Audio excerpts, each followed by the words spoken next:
While Washington negotiates trade wars in headlines, Brazil quietly signed $11 billion worth of agreements with China in a single week last month. This wasn't breaking news.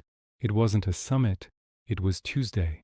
For the first time in modern history, Latin America's largest economies are conducting their most significant trade negotiations not with the United States or Europe, but with Beijing. The numbers tell a different story than the one being reported. These agreements weren't just commodity contracts. They included artificial intelligence partnerships, 5G infrastructure development, and joint space technology programs.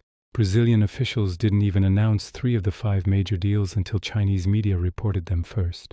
The silence wasn't diplomatic courtesy, it was strategic positioning. Mercosur was built on a promise of regional integration. Argentina, Brazil, Paraguay, and Uruguay formed this trade bloc in 1991 with a simple goal: reduce dependency on external powers by creating internal markets. For 30 years it worked moderately well. The United States remained the primary trading partner for most members. European companies invested heavily in infrastructure. Chinese trade was marginal, less than 8% of total Mercosur exports in 2000. The bloc represented South American autonomy, a buffer against both American and European economic dominance. Back then, Chinese presence meant purchasing raw soybeans in bulk and shipping them to Guangzhou ports.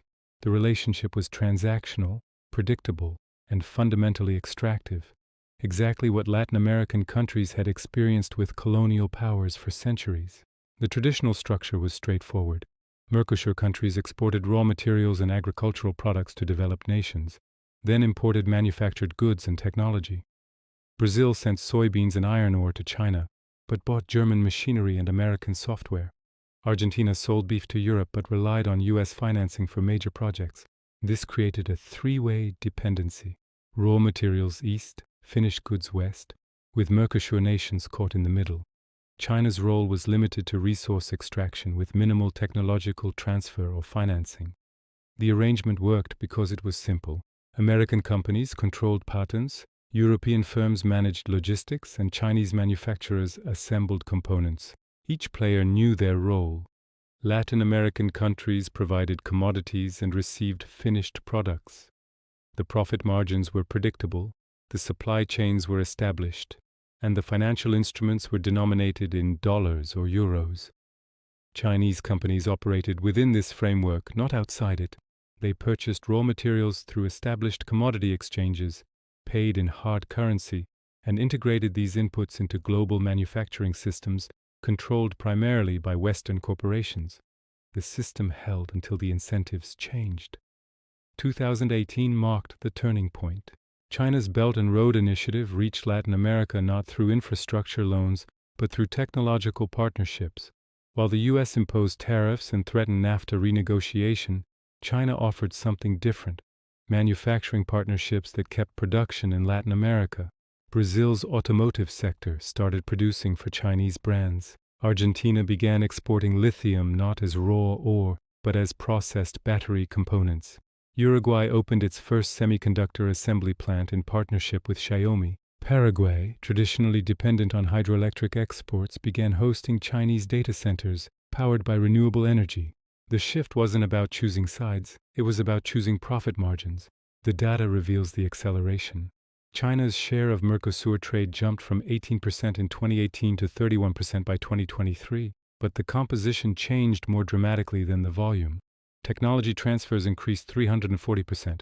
Chinese companies established 127 manufacturing facilities across Mercosur nations in 5 years. Most significantly, yuan-denominated trade agreements grew from $0 to $47 billion annually.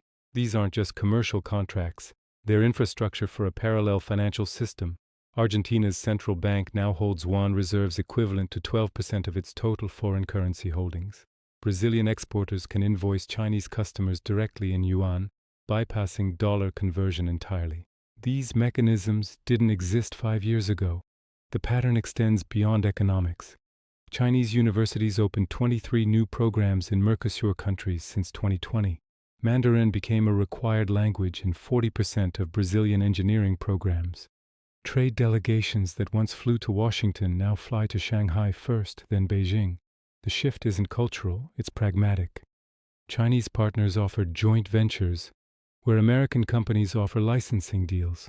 When Tesla wanted to build batteries in Argentina, they required technology licensing fees and imported components. When CATL proposed the same project, they offered local manufacturing partnerships and technology transfer. The difference wasn't just financial, it was strategic. Chinese companies were building capacity inside Mercosur borders, not extracting resources to build capacity elsewhere. The ripple effects compound daily.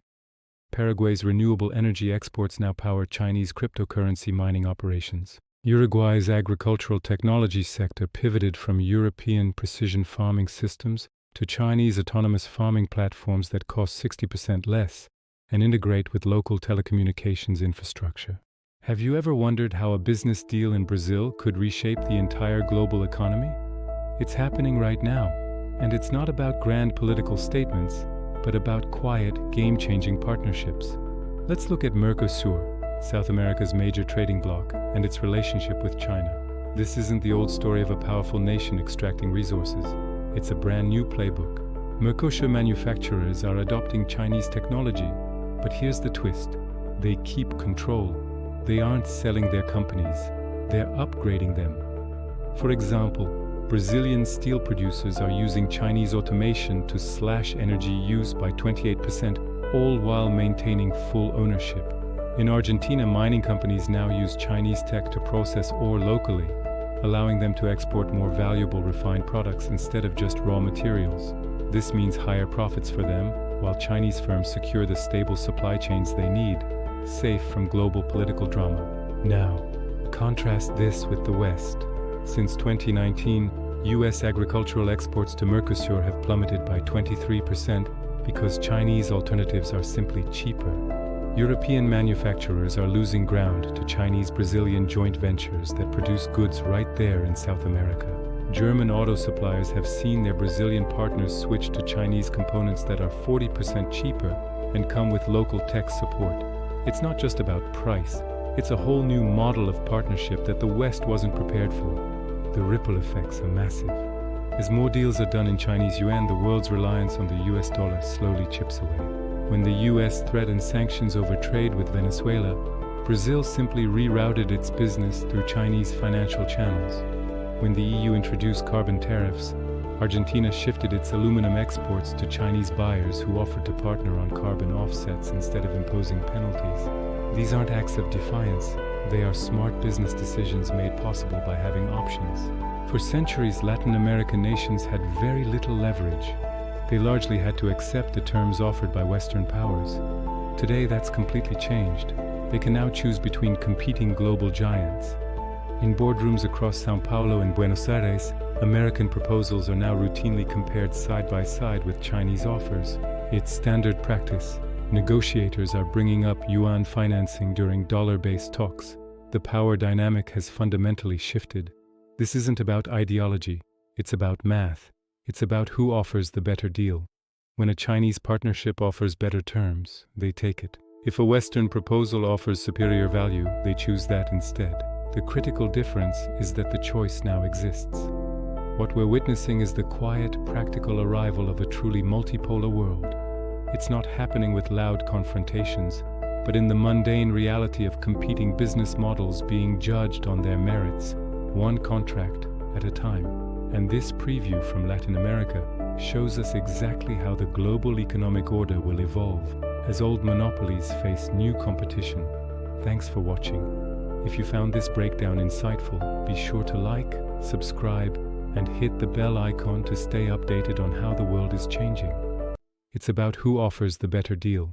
When a Chinese partnership offers better terms, they take it. If a Western proposal offers superior value, they choose that instead. The critical difference is that the choice now exists. What we're witnessing is the quiet, practical arrival of a truly multipolar world. It's not happening with loud confrontations, but in the mundane reality of competing business models being judged on their merits, one contract at a time. And this preview from Latin America shows us exactly how the global economic order will evolve as old monopolies face new competition. Thanks for watching. If you found this breakdown insightful, be sure to like, subscribe, and hit the bell icon to stay updated on how the world is changing.